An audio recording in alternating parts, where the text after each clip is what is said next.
Hello everyone, मैं हूं CA Saurabh Singh Baghel and welcome back to my YouTube channel. दोस्तों, इसमें हम एमपी बोर्ड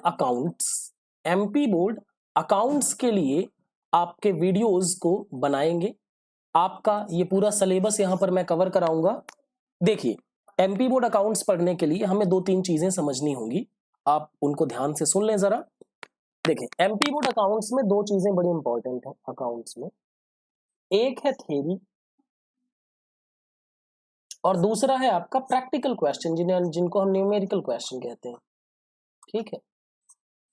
अब कुछ बच्चे होते हैं जो सिर्फ थ्योरी पढ़ते हैं, कुछ बच्चे होते हैं जिनको प्रैक्टिकल बस करना है। हम दोनों करेंगे। हम थ्योरी को भी स्ट्रॉन्ग करेंगे और साथ ही साथ प्रैक्टिकल को भी अच्छे से करेंगे, कंसेप्ट्स को अच्छे से समझेंगे। ठीक है। यहां पर जैसे मान लीजिए हम पहला चैप्टर जो पढ़ने वाले हैं, financial statements of not for profit organisations, तो इसकी थ्योरी पढ़ेंगे, इसके कंसेप्ट पढ़ेंगे और इसके न्यूमेरिकल क्वेश्चंस। ठीक है। जैसे मान लीजिए रेसिप्ट एंड पेमेंट अकाउंट, इसमें एक कंसेप्ट आएगा, उसमें हम 1-2 न्यूमेरिकल क्वेश्चंस करके देखेंगे जिससे आपको जो डाउट है वो क्लियर हो जाए। ऑफ कोर्स सारे क्वेश्चन नहीं करेंगे, बट आपको एक बेसिक आइडिया और चीजें आपको क्लियर हो जाएंगी इतने में ही। ठीक है। तो ये आपसे एक रिक्वेस्ट है कि अगर आपने चैनल सब्सक्राइब नहीं किया हो तो चैनल सब्सक्राइब कर लें और ये वीडियोस आप अपने क्लासमेट्स के साथ जरूर शेयर करें। ऐसे ही 11th के लिए भी वीडियो आएगा आपको और लेटर ऑन धीरे धीरे इकोनॉमिक्स एंड बीएसटी के लिए भी मैं वीडियोस अपलोड करूंगा। बहुत अच्छा फीडबैक आया था दोस्तों से जो अभी जून में अपीयर हुए थे एग्जाम में, लास्ट एग्जाम में। तो बहुत शानदार फीडबैक आया था कि सर आपने जो कराया, मतलब हमने बहुत बढ़िया से पेपर अटेम्प्ट किया और रिजल्ट के बाद भी बहुत सारे फीडबैक आए थे। तो पुराने वीडियोस में जो इंपॉर्टेंट क्वेश्चंस मैंने बताए थे उनमें, तो आप ये वीडियोस अच्छे से देखें, दोस्तों के साथ शेयर करें। ठीक है। और चैनल को सब्सक्राइब करें। और कोई अगर आपको डाउट आता है तो आप मुझे व्हाट्सएप कर सकते हैं। मेरा ये नंबर है व्हाट्सएप का। हालांकि आपको रनिंग टेक्स्ट भी चल रहा होगा, तो उसमें आप मुझे क्या कर सकते हैं, व्हाट्सएप कर सकते हैं। जब भी मुझे टाइम मिलेगा मैं आपको रिप्लाई कर दूंगा। So let's get started. तो सबसे पहला चैप्टर हमें शुरू करना है financial statement of not for profit organisation. याद कीजिए 11th का वो दौर जब आप छोटे बच्चे थे। अभी भी सर हम तो कहिए कि छोटे बच्चे हैं, हाँ तब और छोटे हुआ करते थे। तब आपने फाइनेंशियल स्टेटमेंट बनाना सीखा था। क्या बनाना सीखा था? Financial statement.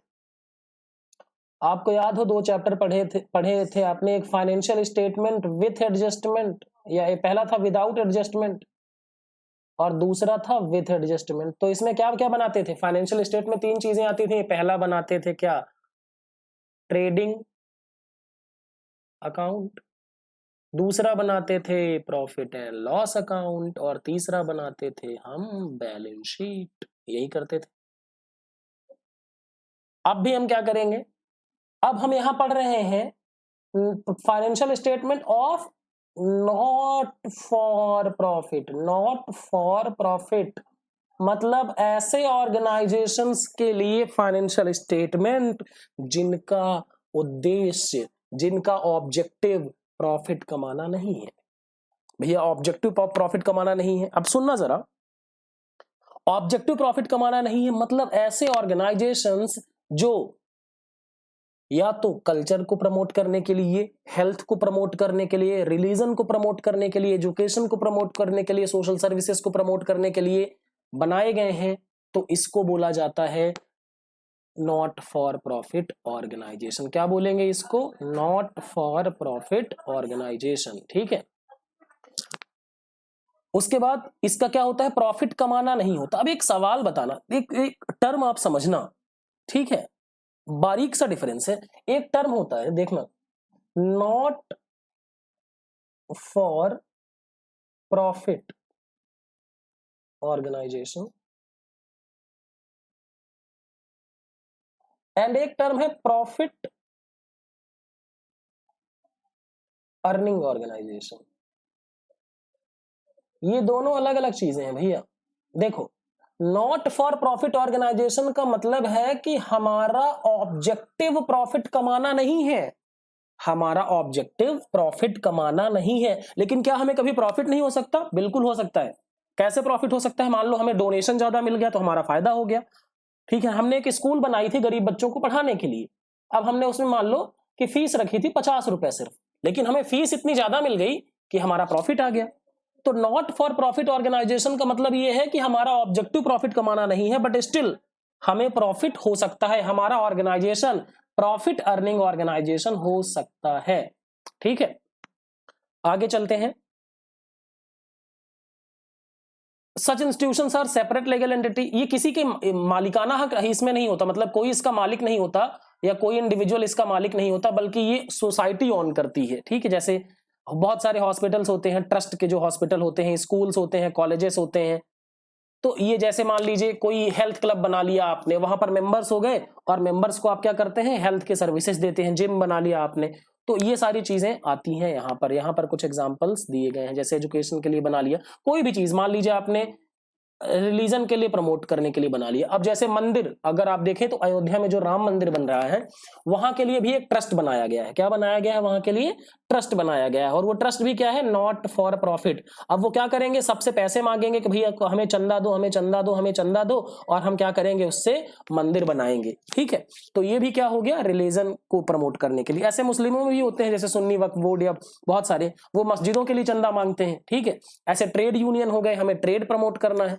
तो ये सारी चीजें आती हैं। ठीक है, जहां पर आप नॉट फॉर प्रॉफिट ऑर्गेनाइजेशन कहलाते हैं। अब कैरेक्टरिस्टिक्स क्या है? कैरेक्टरिस्टिक्स, पहला ऑब्जेक्टिव, इसका ऑब्जेक्टिव क्या होगा, इसका ऑब्जेक्टिव होगा culture, education, religion, profession, public service को प्रमोट करना। दूसरा, ये सेपरेट एंटिटी होती है, मतलब मेंबर्स से इनका एग्जिस्टेंस अलग होता है। मेंबर्स हो सकता है आए, मेंबर्स चले जाएं, मेंबर्स के आने और जाने से ऑर्गेनाइजेशन पे फर्क नहीं पड़ता। मान लो एक था not for profit organisation, 50 member थे, अब 50 में से 20 मेंबर्स की मौत हो गई, तो क्या ऑर्गेनाइजेशन बंद हो जाएगा? नहीं, मतलब किसी मेंबर के आने या जाने से हमारे नॉट फॉर प्रॉफिट ऑर्गेनाइजेशन को फर्क नहीं पड़ता। उसके बाद क्या है, ownership, it is a setup as a charitable society और ट्रस्ट, मतलब कोई इंडिविजुअल या इंस्टीट्यूशन इसको ऑन नहीं करता, ये क्या होता है, इसे सोसाइटी का हक होता है इसमें। ठीक है ना, किसी एक पर्सन का मालिकाना हक नहीं होगा। नो प्रॉफिट मोटिव, बताया जैसे मैंने, नॉट फॉर प्रॉफिट ऑर्गेनाइजेशन का उद्देश्य पैसा कमाने का नहीं है, नॉट फॉर प्रॉफिट ऑर्गेनाइजेशन का उद्देश्य पैसे कमाने का नहीं है। ठीक है, और अगर मान लीजिए प्रॉफिट हो गया, तो प्रॉफिट ये किस चीज के लिए करेंगे, मान लीजिए राम मंदिर बनाने में मान लो खर्चा आना था 100 करोड़, कितने का खर्चा आना था, 100 करोड़। अब राम मंदिर के लिए मान लो डोनेशन आ गया 120 करोड़, कितना आ गया, 120 करोड़ का डोनेशन आ गया, तो 20 करोड़ का सरप्लस हो गया। अब इस 20 करोड़ का सरप्लस मंदिर के लिए ही काम में लाया जाएगा, ना कि किसी और पुजारी अपने घर नहीं ले जा सकता, ट्रस्ट के लोग अपने घर नहीं ले जा सकते। वो क्या करेंगे, जो सरप्लस आया है उस सरप्लस का इस्तेमाल किस लिए करेंगे, ट्रस्ट के, या कह सकते हैं नॉट फॉर प्रॉफिट ऑर्गेनाइजेशन के ऑब्जेक्टिव के लिए किया जाएगा, सब मेंबर्स के बीच में बांटा नहीं जाएगा। मैनेजमेंट, जो इसको मैनेज करते हैं नॉट फॉर प्रॉफिट ऑर्गेनाइजेशन को, उनको ट्रस्टीज कहा जाता है, ट्रस्ट की देखभाल करने वाले, या मैनेजिंग कमेटी कहा जाता है। ट्रस्टी कौन होते हैं, जो मैनेजमेंट देखते हैं। ठीक है, फंडिंग, पैसा कहां से आता है, सब्सक्रिप्शन से आता है, डोनेशन से आता है, गवर्नमेंट ग्रांट, जैसे मान लीजिए कोई, मान लीजिए एक जिम है, ठीक है ना, अब वो नॉट फॉर प्रॉफिट ऑर्गेनाइजेशन है, ठीक है ना, हेल्थ क्लब, तो उसमें मैंने क्या किया, सब्सक्रिप्शन लिया।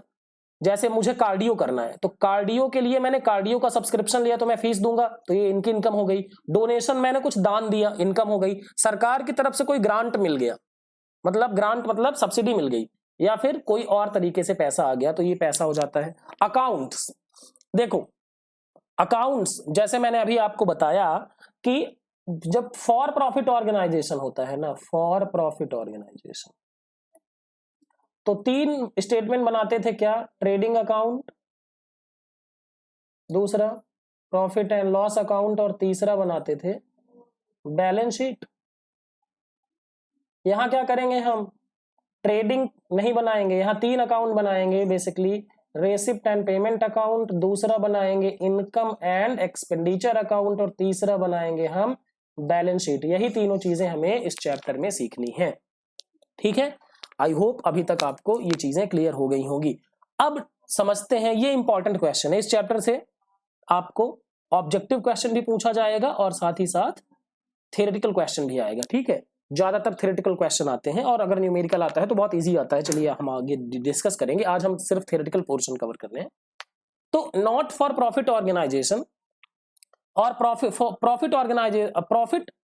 प्रॉफिट ऑर्गेनाइजेशन में क्या डिफरेंस, देखो ये क्या है, सॉरी यहां पर ऐसे कर ले, फॉर प्रॉफिट ऑर्गेनाइजेशन, ठीक है। नॉट फॉर प्रॉफिट ऑर्गेनाइजेशन का ऑब्जेक्टिव क्या होता है, render services for the benefit of the public, जनता को सेवाएं देना। यहां क्या होता है, इनका ऑब्जेक्टिव प्रॉफिट कमाना। फॉर्मेशन, इसको कौन बनाता है, प्रमोटर्स बनाते हैं, एंड मैनेज कौन करता है, ट्रस्टी करते हैं। इनको क्या किया जाता है, एंटरप्रेन्योर्स इनको क्या करते हैं, बनाते हैं, और मैनेज कौन करता है, ऑनर्स एंड मैनेजर्स। भैया पैसा कहां से आता है, फंड।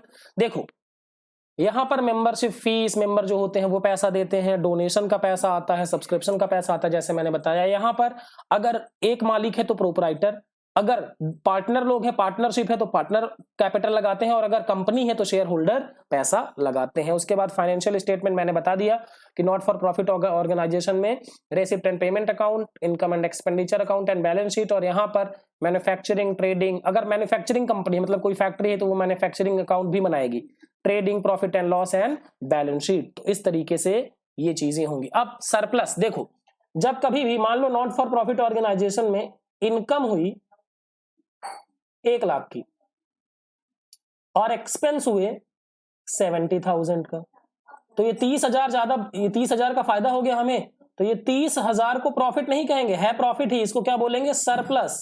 इसको क्या बोलेंगे, सरप्लस। भैया अगर प्रॉफिट कहने लगेंगे तो फिर ये नॉट फॉर प्रॉफिट कैसे ऑर्गेनाइजेशन कैसे कहलाएंगे, और यहां पर जो आएगा इसको क्या बोला जाएगा, नेट प्रॉफिट, ठीक है ना। डिस्ट्रीब्यूशन ऑफ और सरप्लस और प्रॉफिट बताया ना, जो ये सरप्लस हुआ 30,000, इसको बांटा नहीं जा सकता कि मेंबर्स इसको अपने घर लेके चले जाएं, जबकि यहां पर क्या किया जा सकता है, मेंबर्स ऑनर्स के बीच में बांट सकते हैं, ठीक है। तो ये है आपका difference between profit organisation and not for profit organisation, ठीक है। आगे चलते हैं। अब फाइनेंशियल स्टेटमेंट्स की बात कर रहे हैं तो 3 तरह के स्टेटमेंट होते हैं, ऐसे ही 3 तरीके के क्वेश्चन ही हमारे चैप्टर में यहीं से ही, receipt and payment account, income and expenditure account and balance sheet, ठीक है। Receipt and payment account, income and expenditure account and balance sheet, ठीक है। अब सबसे पहले हमें डिस्कस करना है रेसिप्ट एंड पेमेंट अकाउंट के बारे में। रेसिप्ट एंड पेमेंट अकाउंट को हिंदी में कहते हैं, हिंदी मीडियम वाले सुन लें, प्राप्ति एवं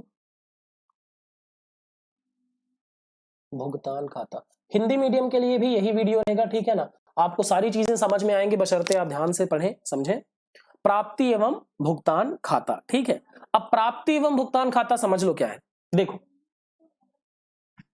ये बनता कैसे है, रेसिप्ट इधर लिखा हमने, इधर लिखा पेमेंट, ठीक है।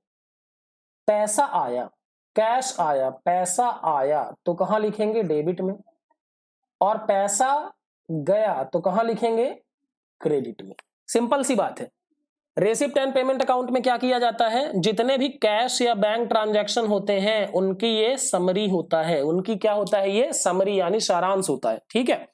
उसके बाद ओपनिंग बैलेंस से शुरू होता है, भैया ओपनिंग कैश या बैंक कितना था, और खत्म कहां पे होता है, क्लोजिंग। मान लो 1 लाख रुपए हमारे पास 1 अप्रैल को था, तो ये ओपनिंग बैलेंस हो गया, सॉरी 10 लाख लिख दिया मैंने, और 5 लाख आया और 4 लाख इस साल खर्चे हुए, तो क्लोजिंग बैलेंस कितना बचेगा, 2 लाख रुपए। तो ये ओपनिंग हो गया और ये क्लोजिंग। शुरू किससे होगा, ओपनिंग से, खत्म किससे होगा, क्लोजिंग से होगा। अब nature of this account is real account, ये ऑब्जेक्टिव के लिए इंपॉर्टेंट है, ध्यान देना।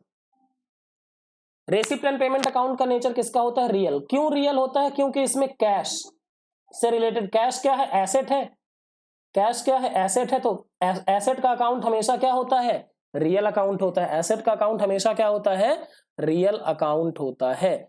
और इसी की हेल्प से हम क्या प्रिपेयर करते हैं, income and expenditure account and balance sheet, income and expenditure account and balance sheet, ठीक है। अब पढ़ लेते हैं features of रेसिप्ट्स and payment account. कोई डाउट होगा तो आप मुझे कमेंट करके जरूर पूछ लीजिएगा। Features of receipt and payment account, पहला नेचर, नेचर अकाउंट है, मतलब नेचर इसका कैसा है, रियल अकाउंट, ठीक है ना, हम डिस्कस कर चुके हैं। अब इसका पर्पस क्या होता है, पर्पस ये होता है कि हम पता लगा सकें कि कितना कैश हमारे पास शुरू में था, उसमें कितना पैसा आया, कितना पैसा गया, और साल के आखिरी में हमारे पास कितना पैसा बचा हुआ है। रिकॉर्डिंग, इसमें सिर्फ कैश और बैंक ट्रांजैक्शन ही रिकॉर्ड किए जाएंगे। ध्यान देना, उधार खरीदा, उधार बेचा, इसका मतलब हमने उधारी कर दी, इसको लिखा नहीं जाएगा। Basis of preparing, it is prepared on cash basis, accrual basis पे नहीं, कैश बेसिस यानी नगद आधार पर इसमें लेखा किया जाएगा, ना कि उपार्जन आधार पर। मतलब अक्रूड यानी उपार्जित, आउटस्टैंडिंग यानी अदत्त, ऐसे ट्रांजैक्शन यहां पर नहीं लिखे जाएंगे।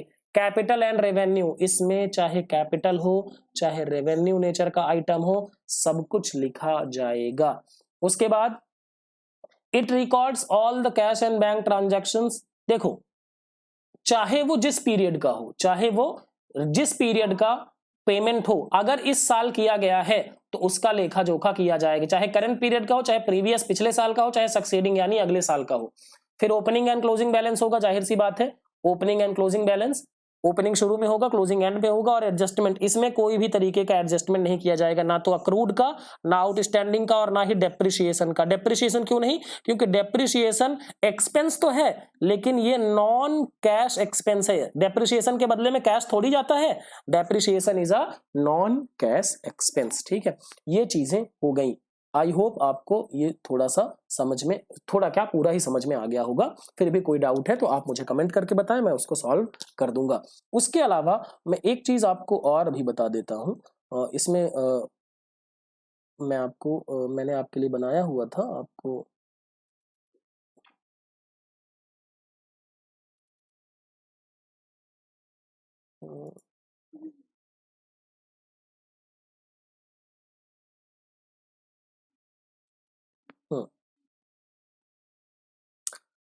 अब ये एक क्वेश्चन आया था आपके बोर्ड एग्जाम में 2019 में, 2019 में क्वेश्चन आया था ये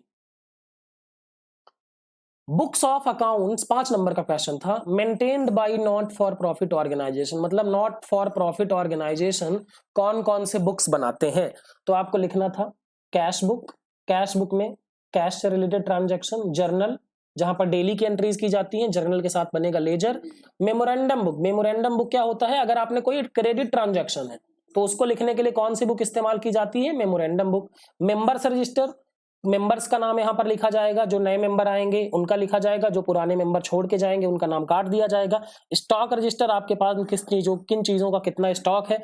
एसेट रजिस्टर, कौन सी एसेट है आपके पास। सैलरी एंड वेजेस रजिस्टर, ये क्या होंगे आपको, ये बुक्स ऑफ अकाउंट्स आपको मेंटेन करने रहेंगे। ठीक है,